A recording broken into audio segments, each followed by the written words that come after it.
आज हम 8th grade अभ्यास पुस्तिका कक्षा 6 विषय सामाजिक विज्ञान का जो अध्याय 12 है आधारभूत लोकतंत्र भाग 3 नगरीय क्षेत्रों में स्थानीय सरकार के प्रश्नों के उत्तर हम लिखेंगे।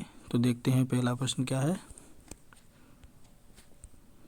ये देखिए, ये बहुविकल्पीय प्रश्न है। पहला प्रश्न है संपत्ति कर वसूल करता है, इसका उत्तर है बी स्थानीय सरकार। दूसरा प्रश्न है मद्रास कारपोरेशन को स्थानीय कर लगाने की शक्ति प्राप्त हुई है 1792 में। बी पर टिक कर लें। प्रश्न क्रमांक 3 लोकतंत्र में सरकार किसके प्रति उत्तरदायी है, उत्तर है जनता। ए वाले पर टिक कर लें। प्रश्न क्रमांक 4 है हमारे देश में स्वच्छता सर्वेक्षण का समय अंतराल है, तो इसका बी उत्तर है 1 वर्ष।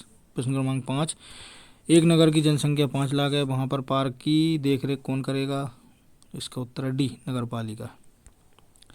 अब अगला प्रश्न है 6वां सर्वाधिक स्वच्छ नगर का पुरस्कार सबसे अधिक बार किस शहर को मिला है, इसका उत्तर है बी इंदौर। प्रश्न क्रमांक 7 है यदि किसी गांव की सड़क पर सीवेज का पानी बह रहा है तो आप इसकी सूचना किसको देंगे,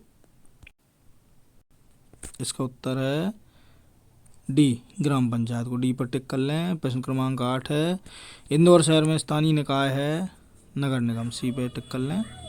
प्रश्न क्रमांक 9 इनमें से कौन सा कार्य स्थानीय निकाय का नहीं है, इसका उत्तर है सी रेलवे का संचालन। प्रश्न क्रमांक 10 है सबसे छोटा कार्य क्षेत्र किस इकाई का है, तो इसका उत्तर है बी ग्राम पंचायत। बी पर टिक कर लें।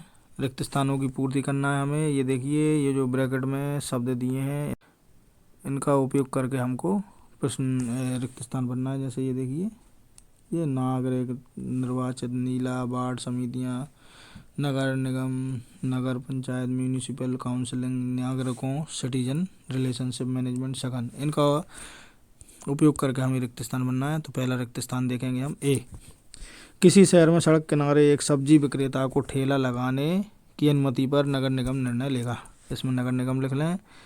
बी 1 लाख से कम जनसंख्या वाले नगरों में नगर पंचायत नगरीय इकाई होती है, नगर पंचायत लिखाएगा इसमें। सी स्वास्थ्य शिविर का आयोजन करने में स्थानीय स्तर पर सर्वाधिक सहायक वार्ड समितियां होती हैं, वार्ड समितियां लिख लें सी में। डी है कचरा संग्रहण गाड़ी में सूखा कचरा नीला रंग के डिब्बे में डाला जाना चाहिए, नीला लिख लें इसमें। ई नगर पालिका को म्यूनिसिपल काउंसिल कहा जाता है, म्यूनिसिपल काउंसिल लिख लें इसमें।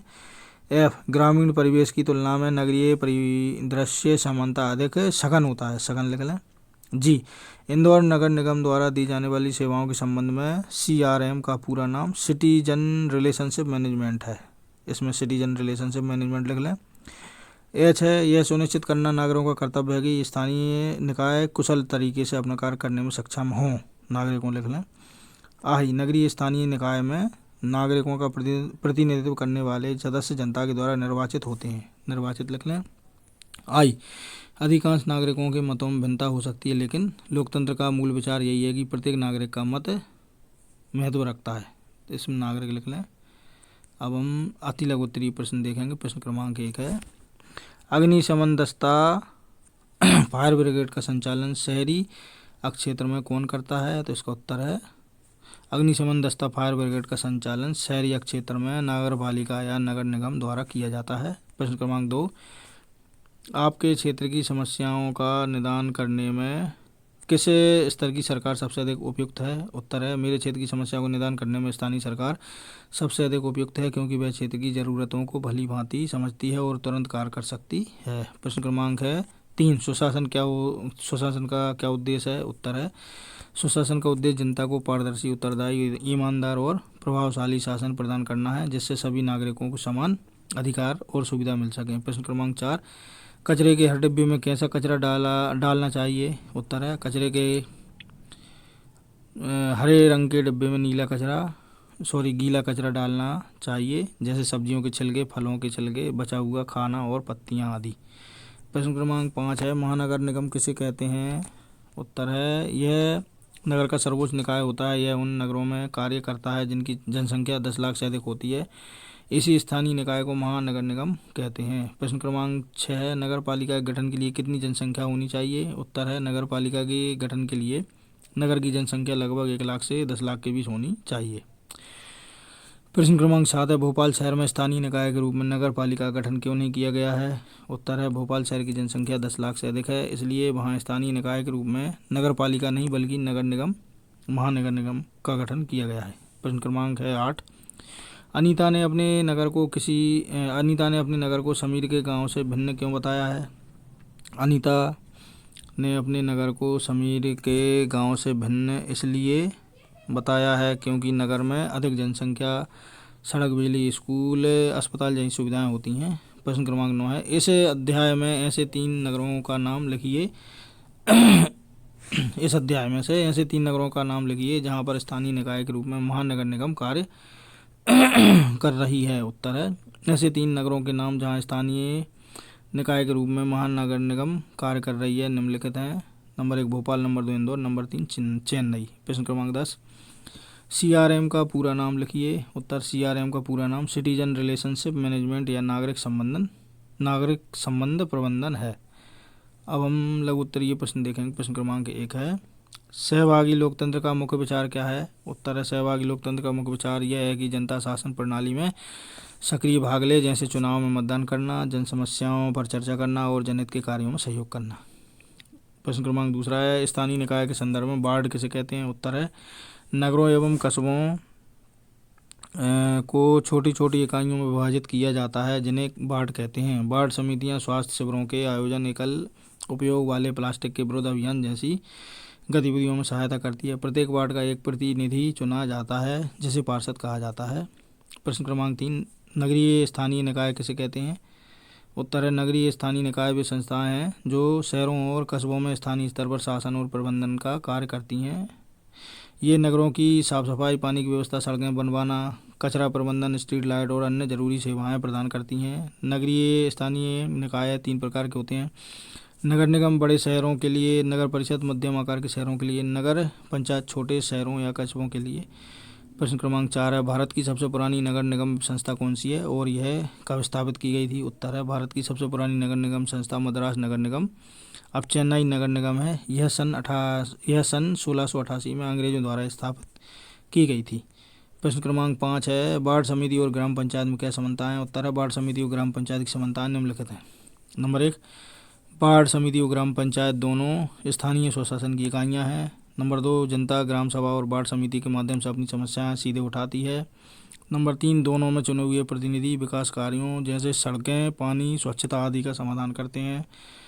प्रश्न क्रमांक 6, कैसे पता करेंगे कि किस नगर में कौन सा स्थानीय निकाय है? उत्तर है किसी नगर की स्थानीय निकाय की जानकारी के लिए निम्नलिखित तरीके अपनाए जा सकते हैं। नंबर 1, आबादी के आधार पर वर्गीकरण। आबादी के आधार पर पता करके, जैसे 1 लाख से 10 लाख के बीच 1 से 10 लाख के बीच जनसंख्या वाले नगर में नगर पालिका होती है। 1 लाख से कम जनसंख्या वाले नगरों और कस्बों में नगर पंचायत होती है। 10 लाख से अधिक जनसंख्या वाले नगरों में महानगर निगम होती है। दूसरा, स्थानीय प्रशासन कार्यालय से संपर्क करके स्थानीय नगर निगम, नगर पालिका या नगर पंचायत कार्यालय से क्षेत्रीय जानकारी प्राप्त कर सकते हैं। तीसरा है, सरकारी वेबसाइटों पर खोज करके इंटरनेट के द्वारा प्रदेश की शहरी विकास और प्रशासन विभाग की आधिकारिक वेबसाइट पर उस क्षेत्र की जानकारी मिल सकती है। नंबर 14, सामाजिक अध्ययन की पुस्तकें, सरकारी रिकॉर्ड। इन पुस्तकों और रिकॉर्ड में अक्सर क्षेत्र के नगरीय निकायों की जानकारी होती है। अब अगला प्रश्न 7वां, ग्रामीण निकाय की स्थानीय सरकार और नगरीय निकाय की स्थानीय सरकार में क्या समानताएं होती हैं? उत्तर है ग्रामीण निकाय नगरीय स्थानीय सरकार में निम्नलिखित समानताएं हैं। नंबर 1, स्थानीय स्तर पर स्वशासन। दोनों ही व्यवस्थाएं स्थानीय प्रशासन की इकाइयां हैं और जनता की समस्याओं को हल करने के लिए कार्य करती हैं। नंबर 2, जनता की भागीदारी। ग्राम सभा और वार्ड समिति जैसे मंचों के माध्यम से लोग अपनी समस्याओं और ज़रूरतों को सीधे प्रशासन तक पहुंचा सकते हैं। नंबर 3, त्रिस्तरीय ढांचा। ग्राम पंचायत, वार्ड समिति, पंचायत समिति, नगर परिषद और जिला पंचायत नगर निगम जैसे 3 स्तर शामिल हैं। प्रश्न क्रमांक 8 है, शहरों में भी सामुदायिक भावना होती है, इस पाठ में दिए गए उदाहरण से समझाइए। उत्तर है शहरों में भी सामुदायिक भावना होती है। उदाहरण के लिए, अनीता के क्षेत्र में भारी वर्षा के बाद एक मकान ढह गया तो आसपास के दर्जनों लोग एकजुट होकर मलबा हटाने में सहायता करने आए उन्होंने यह सुनिश्चित किया कि कोई व्यक्ति मलबे के नीचे फंसा न रह जाए। इस तरह की घटनाएं दिखाती हैं कि कठिन समय में शहरवासियों में भी एक दूसरे के प्रति सहयोग और सहायता की भावना होती है। साथ ही स्थानीय सरकार और निर्वाचित प्रतिनिधि भी ऐसे समय में मदद करते हैं। प्रश्न क्रमांक 9, वार्ड समिति किन किन समस्याओं पर ध्यान देती है? कोई 3 समस्याएं लिखिए। उत्तर है वार्ड समिति कई समस्याओं पर ध्यान देती है। उनमें से 3 प्रमुख समस्याएं हैं।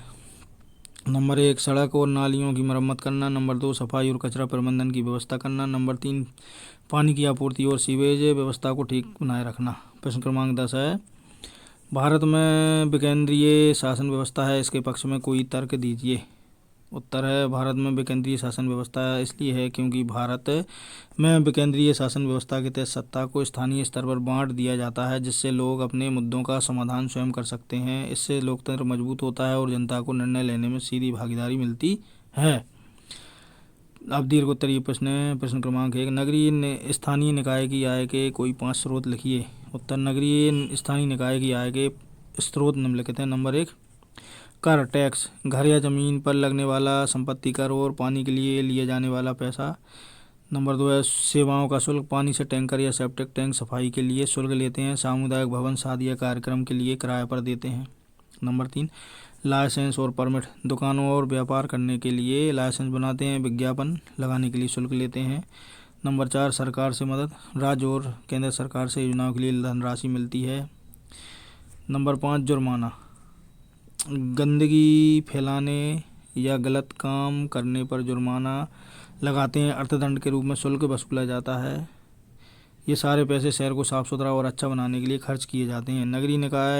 नगरीय स्थानीय निकाय द्वारा प्रदान की जाने वाली विभिन्न सेवाओं में से कुछ भुगतान आधारित होती हैं, जैसे संपत्ति कर, जल शुल्क, विज्ञान और व्यापार लाइसेंस, जल टैंकर, सेप्टिक टैंक की सफाई, सामुदायिक भवन इत्यादि।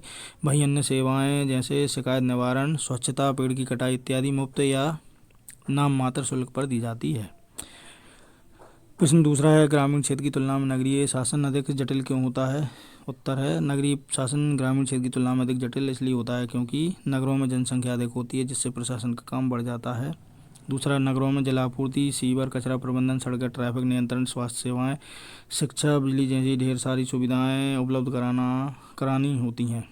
नंबर 3, भीड़ भाड़, बेरोजगारी, झुग्गी बस्तियां, प्रदूषण जैसी समस्याएं शहरों में अधिक होती हैं। नंबर 4, नगरों में अलग अलग धर्म, भाषा और संस्कृति के लोग रहते हैं, इसलिए सभी की ज़रूरतों और भावनाओं का ध्यान रखना जरूरी होता है। नंबर 5, नगरों में व्यापार, उद्योग और सेवाओं के बड़े केंद्र होते हैं, जिससे आर्थिक गतिविधियां भी जटिल हो जाती हैं। अब है प्रश्न क्रमांक 3, एक जागरूक नागरिक के क्या कर्तव्य होते हैं? उत्तर है एक जागरूक नागरिक के निम्नलिखित कर्तव्य होते हैं। नंबर 1, स्वच्छता बनाए रखना, नागरिकों को अपने आसपास की सफाई रखने की जिम्मेदारी निभानी चाहिए। नंबर 2, जल और ऊर्जा की बचत, पानी और बिजली का सही इस्तेमाल करना ताकि संसाधनों की बचत हो और प्रदूषण कम हो। नंबर 3, सार्वजनिक स्थानों की देखभाल, पार्कों, सड़कों और अन्य सार्वजनिक जगहों गंदा या नुकसान न पहुंचाना। नंबर 4, यातायात के नियमों का पालन, सड़क पर सही व्यवहार और ट्रैफिक नियमों का पालन करना, जिससे दुर्घटनाओं की संभावना कम हो। नंबर 5, स्थानीय मुद्दों में भागीदारी, नगर की समस्याओं और विकास योजनाओं में सक्रिय रूप से भाग लेना, चुनाव में मतदान करना या स्थानीय बैठकों में हिस्सा लेना। इन कार्यों से नागरिक अपने नगर की समृद्धि और स्वच्छता में योगदान दे सकते हैं। प्रश्न क्रमांक 4 है भारत में प्रशासनिक व्यवस्था को इस अध्याय में दिए गए पिरामिड के आधार पर समझाइए। उत्तर है भारत में प्रशासनिक व्यवस्था को एक पिरामिड के रूप में समझा जा सकता है। इस पिरामिड में शासन के अलग अलग स्तर होते हैं। नंबर 1, राष्ट्रीय स्तर पर सबसे ऊंचा संघ सरकार होती है जो पूरे देश का संचालन करती है। नंबर 2, राज्य स्तर पर प्रत्येक राज्य में राज्य सरकार होती है जो अपने राज्य और प्रशासन की जिम्मेदारी निभाती है। नंबर 3, स्थानीय स्तर पर स्थानीय शासन 2 भागों में बटा होता है। एक तो ग्रामीण क्षेत्र में पंचायत राज संस्थाएं काम करती हैं जैसे जिला पंचायत, पंचायत समिति, ग्राम पंचायत और ग्राम सभा। नगरीय क्षेत्र में नगर निगम, नगर परिषद और नगर पंचायत जैसी संस्थाएं होती हैं इनके अंतर्गत वार्ड समिति और वार्ड के लोग आते हैं। पिरामिड का आकार यह दिखाता है कि जैसे जैसे नीचे आते हैं जनता के संपर्क में आने वाली संस्थाओं की संख्या बढ़ती जाती है। कचरे के पृथक्करण के संबंध में यदि नागरिक अपने कर्तव्य का पालन नहीं करते हैं तो क्या समस्याएं उत्पन्न हो सकती हैं? उत्तर है कचरे के पृथक्करण के संबंध में यदि नागरिक अपने कर्तव्य का पालन नहीं करते हैं तो कई समस्याएं उत्पन्न हो सकती हैं। जैसे स्वास्थ्य समस्याएं, गीला और सूखा कचरा मिल जाने से सड़न बढ़ती है, जिससे मच्छर, मक्खी, अन्य कीट पनपते हैं, जिससे डेंगू, मलेरिया जैसे बीमारियां फैल सकती हैं। दूसरा, प्रदूषण। जब सारा कचरा मिलकर सड़ता है तो हवा, मिट्टी और पानी सभी प्रदूषित हो जाते हैं। इससे पर्यावरण को भी नुकसान होता है। नंबर 3, कचरे का पुनः उपयोग कठिन। अगर कचरा अलग अलग नहीं किया गया तो रिसाइकलिंग, पुनः उपयोग करना मुश्किल हो जाता है। नंबर 4, स्वच्छता में बाधा। शहरों और गांवों की सफाई व्यवस्था बिगड़ जाती है, जगह जगह गंदगी फैलने लगती है। नंबर 5, कचरा प्रबंधन पर खर्च बढ़ता है। कचरे को बाद में अलग करने में समय, श्रमिक और पैसा तीनों ज़्यादा लगते हैं, जिससे नगर पालिकाओं का खर्च बढ़ जाता है। इसी के साथ हमारा अध्याय 12 यहाँ पर संपन्न होता है। यदि आपको हमारा ये वीडियो अच्छा लगा तो वीडियो को लाइक करें और हमारे चैनल को सब्सक्राइब जरूर करें। धन्यवाद।